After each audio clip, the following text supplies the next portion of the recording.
Eduardo, vamos falar de política aqui do nosso programa. Não sei se você tem mais alguma informação ainda sobre a questão da lei.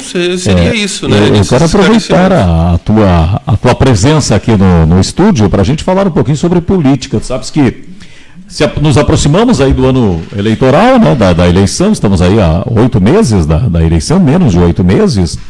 Algumas definições, né, outros partidos fazendo movimentações, e é natural que essas movimentações surjam a partir de agora. Ao meu ver, já deveriam ter surgido antes. Eu particularmente defendo de que uma candidatura a prefeito não pode construir uma candidatura com poucos meses antes da eleição. É necessário um certo período. Neste microfone, eu acho que eu fui o único jornalista aqui de Camaquã que cobrou do Partido dos Trabalhadores que o PT deveria ter pelo menos a sinalização de um nome para fazer o debate das políticas populares do presidente Lula. O partido, o PT, está com o governo federal, tem o governo federal. O presidente Lula fez 15 mil votos aqui em Camaquã na eleição passada. Preto, candidato ao governo do estado, fez 8 mil votos. E diga-se de passagem, até por uma questão de justiça, com uma participação muito pequena do PT local em termos de mobilização, em termos de organização, né? Enquanto que a gente via pelo lado bolsonarista, uma mobilização maior. O pessoal organizava aquelas carreatas, aquelas manifestações, faziam panfletagem na Praça Zeca Neto, principalmente. Mas isto mostra a força do Partido dos Trabalhadores em Camaquã, com 15 mil votos para Lula, 8 mil votos para o governo do estado. E eu cobrei, olha, eu acho que o Partido dos Trabalhadores deve ter a sua candidatura até para fazer o debate, né, das políticas sociais do presidente Lula, trazer um pouco desse debate para a eleição municipal. E houve uma sinalização do Partido dos Trabalhadores, de alguns membros, com relação ao seu nome como um possível indicativo. Eu conversava com o professor Edson, semana passada, que é nosso comentarista, participa do Tá na Mesa, e o professor Edson me dizia, olha, na reunião que nós tivemos, ficou acertado de que o PT não estará onde o PP estiver. E que, a princípio, não teremos chapa própria, a não ser que venha se compor algo com os partidos do campo popular. E fiquei sabendo de que quarta-feira houve uma nova reunião. Foi referendada aquela decisão ou houve novidades nessa nova reunião do Partido dos Trabalhadores, Eduardo? Flávio, então vamos por partes, se tu me permite. Claro. Então,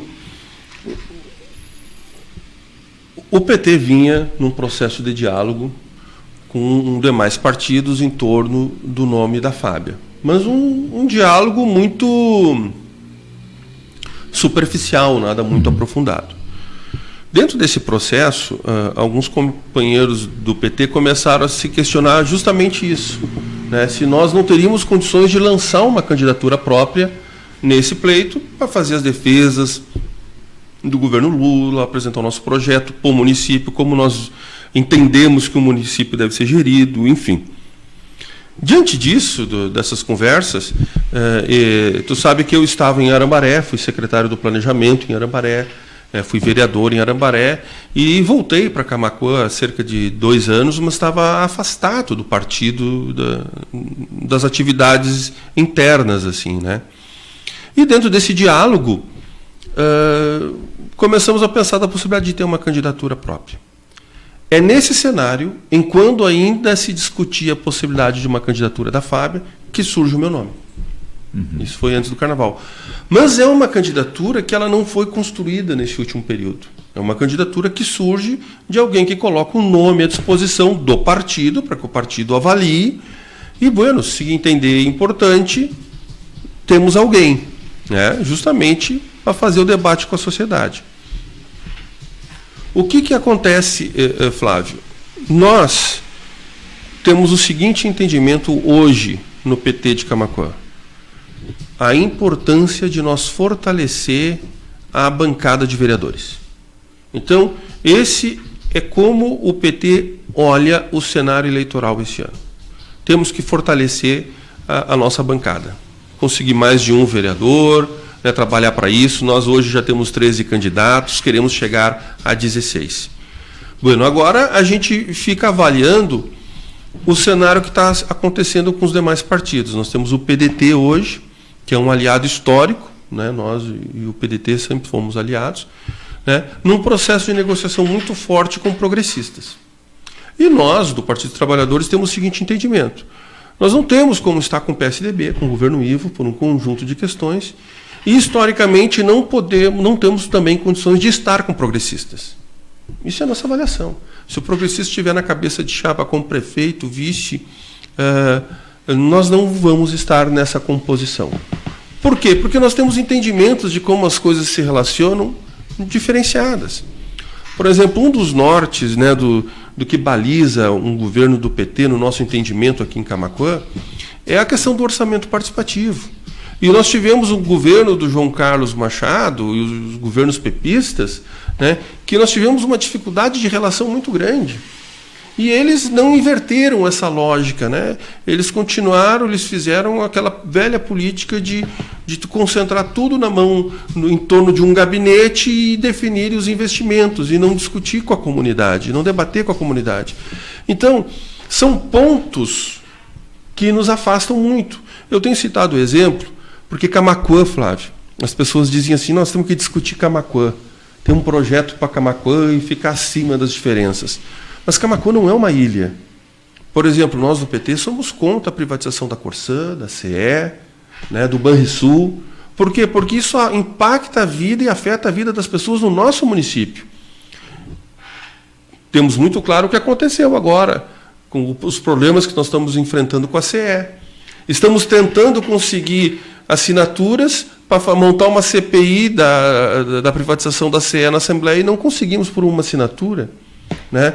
Então, isso impacta a vida das pessoas e isso mostra a diferença, né, de como a gente, dos projetos que estão colocados no município, no Estado e no Brasil, pelos partidos. E isso nos afasta do PP. Aí as pessoas dizem assim para mim, mas o PP está no governo federal junto com Lula. Né? Esse é um questionamento que me fazem muito. Nós temos que entender duas coisas, Flávio. Quando a gente vai para um processo eleitoral, a gente busca e disputa o coração, as mentes e os votos dos eleitores. Então, eu sou o candidato a prefeito de uma parcela da comunidade que pensa como eu. Cabe eu convencer o restante desta parcela de que o nosso projeto é melhor. Bom, no momento que tu chega no governo, tu já é prefeito de toda uma cidade. Sim. E aí tu tem que dialogar com todos, e é o que o Lula faz, para ter governabilidade, para conseguir avançar, porque eu tenho que entender que aquele que não se elegeu, mas teve lá 25% dos votos, tem 25% da população que pensa como ele. Sim. Então, esse entendimento tem que ser contemplado dentro de uma gestão, dentro de um governo que se tornou eleito. Mas no processo eleitoral, nós temos que disputar corações, mentes e os votos das pessoas em cima de um projeto, de uma ideia. E não... Porque o que parece, e aí a gente começa a confundir o eleitorado, Flávio, no meu entendimento, é o seguinte, nós temos um povo, né, algumas pessoas na prefeitura, nós vamos reunir mais um outro povo para tirar aquele povo da prefeitura, daquelas pessoas, mas com ideias totalmente antagônicas, diferentes. Então, por isso que o PT hoje tomou a seguinte definição. Nós vamos priorizar a candidaturas proporcionais para ter bancada na Câmara de Vereadores, onde o Progressistas, que é um partido antagônico ao nosso, estiver, nós não estamos, e o processo de composição com outros partidos da esquerda, inclusive com o PDT, pode se dar no decorrer do processo mais adiante, né? E talvez tenhamos candidatura própria. Né? Então, esse é um debate que está sendo feito ainda dentro do PT. Isso não está fechado. Você não acha que mais uma candidatura acaba fortalecendo o governo Ivo? Seria uma espécie... Porque normalmente aqui em Camaquã as eleições se concentram entre duas grandes frentes. Né? Houve aquela disputa onde o PT estava junto lá em 2012, a candidatura de José Carlos Copes com o PDT, com o PSB, era o campo popular contra a direita de João Carlos Machado. Né? Então se concentrou ali a eleição. Fábio Renner, né, que na época foi candidato, fez votação de um vereador, fez uma votação muito pequena. Lançando uma candidatura do Partido dos Trabalhadores, você não imagina, você não sei qual é a tua leitura, mas não sei o que você pensa, mas não há esta possibilidade de fortalecer o governo que aí está, e o objetivo dos partidos que são oposição é proporcionar um novo projeto de governo para Camaquã? Então, olha só, Naquela eleição que o Copos perdeu por 697 votos, se não me engano... 350, na verdade, porque uma eleição, né, disputadíssima, quem faz 350 a mais ganha a eleição, né? 350 para cá é menos 350 para lá. E o Fábio Renner, se não me engano, o PSB fez 1.800 votos. Alguma coisa assim. Isso. Então, se o diálogo que a gente teve naquela época com o Beto Grill, né, que a gente teve com o PSB, se eles tivessem composto com a gente, talvez a gente tivesse ganho aquela eleição. E isso seria muito importante. E uma outra questão daquela eleição, que eu gosto muito de salientar, tivemos 3 vereadores do PP cassado, que somados fizeram mais de 3 mil votos. E aí o judiciário, que foi uma determinação do Dr. Chu, que a gente entrou com pedido de cassação dos 3 e do prefeito. Aí o Dr. Chu desmembrou o processo. Uma coisa do prefeito e outra coisa dos vereadores. Mas nós dizíamos que aqueles 3 mil votos impactou o resultado da eleição favorável ao prefeito João Carlos, né, que ganhou a eleição por 697 votos. Mas aí é uma decisão judicial que a gente acata, não necessariamente a gente precisa concordar. Então, a gente tem, além da candidatura do PSB, que tirou aqueles votos, que poderiam ter vindo para nós, e do processo que poderia ter promovido também a cassação do prefeito João Carlos Machado, isso impactou o resultado e nós não tivemos o êxito eleitoral necessário. Então, quando tu diz isso pode impactar no resultado da eleição? Sim, pode. Se o PT tiver uma candidatura e fizer lá 4, 5 mil votos, pode ir. São votos que faltará para um e não terá e sobrará para o outro, digamos assim, né?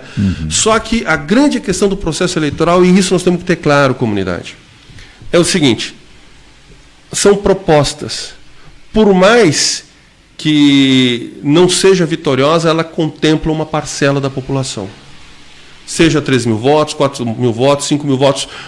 Muitos desses votos hoje, não tendo uma candidatura realmente de esquerda, progressista, que tem o governo Lula como referência, poderão ser votos anulados no período no processo eleitoral. Então, acho que a gente tem que dar satisfação, sim, para o eleitor, a oportunidade de poder optar. E tem uma outra coisa, né, Flávio?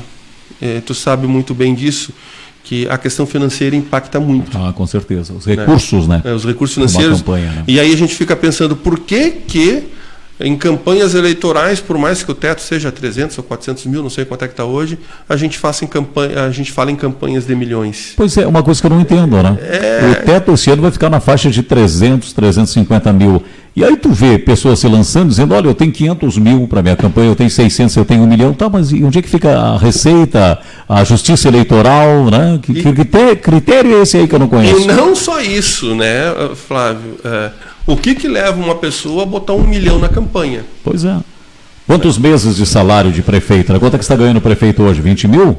Acredito que seja isso, né? Dá 240 mil por mês. Então, em 4 anos, tu vai receber 960 mil. Mas aí tu vai gastar R$1 milhão para te aventurar, tu poderá ganhar ou não a eleição, né? Aí eu digo assim, tem algumas contas que não fecham. Não fecha, é verdade. Né? Mas fica para a comunidade avaliar e dizer o seguinte, né? O meu nome está à disposição do partido, caso eles avaliem que a estratégia eleitoral seja adequada. Sim, você vai... Né? E isso é um processo... Seria hoje um pré-candidato, então, a prefeito? Podemos dizer que você é um pré-candidato? Não sou um pré-candidato a prefeito, porque o partido não definiu como um pré-candidato. Ah, entendi. Né? Eu sou um militante político que tem uma história dentro do PT de Camaquã, dentro do PT como um todo. Estou filiado desde 87, comecei a participar do PT em 85, né? Então, que tem o seu nome à disposição do partido. E o partido vai agora fazer o debate, né, no próximo período, e entender o seguinte: olha, é importante nós concentrar forças aqui, nós podemos disponibilizar ali, né, vamos ver como é que vai andar. E também temos que ver, Flávio, e eu tenho entendimento que isso tudo, muita coisa vai mudar, viu? Ah, eu acredito, né? Inclusive nomes que hoje estão surgindo, nomes que estão colocados, na verdade. Vai vir um nome novo. As conversas de bastidores nos levam a crer outras possibilidades. Você se refere à candidatura do governo municipal, a candidatura também, né? Vamos, conversa de bastidor, né, fala-se muito no nome do Rafael, é verdade, né, para concorrer a prefeito, e aí o atual vice-prefeito não entraria na chapa majoritária. Tem o nome do procurador do município, do doutor Fabiano também, que está sendo colocado, né? Então, dentro da... Uma hora é o filho do Beto Gril, como é que é o João Pedro Gril? O João Pedro Gril, vice. Outra hora é outro vice, né? Então as coisas podem mudar, como também a relação do campo da oposição pode mudar. Uhum. Né? E aí nós do PT temos o entendimento de que a gente devia montar uma frente de esquerda que pense o município de uma forma diferente, que a gente possa inverter prioridades, onde a população possa realmente ser bem atendida. Porque, Flávio, o principal debate que vai acontecer nesse processo eleitoral, comunidade, é o do asfalto. Vocês podem ter certeza. É a pauta principal. É a pauta principal. Na verdade, vai haver um comparativo asfalto, centro, bairros, interior. Eu sou motorista de aplicativo.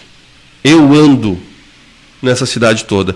E não ando passando uma vez, eu passo 20 vezes por dia. Eu faço entrega de produtos da Shopee, da Shein e outros, né?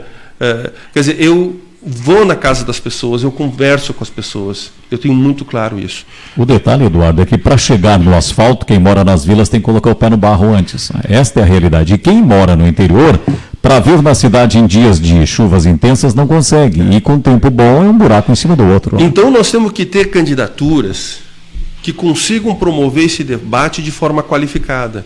Eu vou dizer assim, salvo os problemas de infraestrutura que não foi levado muito em consideração pelo governo municipal, o asfalto no centro é bom. Sim. É bom. Agora, a gente tem que ter um crescimento equilibrado, Flávio. Não adianta o centro crescer, melhorar 100% e os bairros 5%. Não adianta o centro melhorar 100% e tu ficar 2 anos esperando uma consulta com um especialista na saúde. Não adianta tu pegar e melhorar o centro e faltar medicamento na farmácia do município. Então, é isso que nós temos que começar a entender. Porque no centro moram pessoas. Mas as maiorias das pessoas que estão no centro hoje, elas passam pelo centro, Flávio. Exatamente. Mas elas vivem nos bairros. É ali, por exemplo, quando tu desce a Santa Marta, aquelas ruas quando chove, que fica aquelas valetas. Lá no fundo do Ouro Verde também, né, ficam valetas. E a pessoa que mora lá tem que conviver com barro, a pessoa tem que conviver com pó. E aí a gente vê as coisas acontecendo de uma forma muito estranha. Nós estamos asfaltando aqui o centro, onde o paralelepípedo é liso e a rua era boa. Mas a Jango Castro, a João Meirelles, a Walter Kess, que é uma avenida importantíssima, só descobri que a Walter Kess era importante realmente depois que me tornei motorista de aplicativo, porque se nós tivesse algo que ligasse o Ouro Verde até aqui a Santa Marta, numa linha reta, e depois fosse para o Floresta, enfim, nós desafogaríamos o centro. E nós não temos isso. Né? Então, é esse debate que a gente tem que começar a entender. Aí eu andando de aplicativo, fazendo corrida, fazendo as minhas entregas, também eu passo na frente do Sindicato Rural, começa o asfalto. Estão asfaltando, começando pelos bairros. Sendo que os moradores ali merecem, mas nós temos outros lugares com mais necessidade e que atenderia mais moradores e um melhor trânsito dos veículos. Como a Walter Kess que você acaba de citar. Aí, o que eu vejo na rede social? Que, se não me engano, agora no dia 10 de março vai ter uma reunião almoço do prefeito no Sindicato Rural. E aí não tem como a gente não ligar as coisas, né? Período eleitoral, precisando de apoio, né? A gente sabe que o apoio dos fazendeiros, né? Do agronegócio, do grande agronegócio em Camaquã impacta o resultado das eleições, já impactou no passado, né? E aí ele vai ter uma reunião almoço com eles no ano eleitoral e começa a asfaltar por ali. Gente, no mínimo dá margem para uma interpretação negativa. Né? Enquanto que se nós tivéssemos orçamento participativo, Flávio, nós ia discutir com as comunidades. Onde aplicar? Aonde aplicar o recurso, qual rua pavimentar, qual que não pavimenta, né?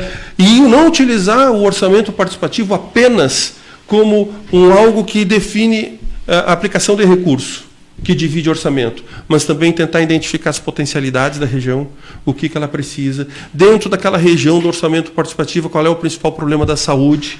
Né? Bom, como é que vamos poder resolver o problema da saúde que acontece ali, que impacta significativamente aquele local, aquele bairro, aquela localidade que foi regionalizada no orçamento participativo? É com mais agentes de saúde, é com posto de saúde melhor.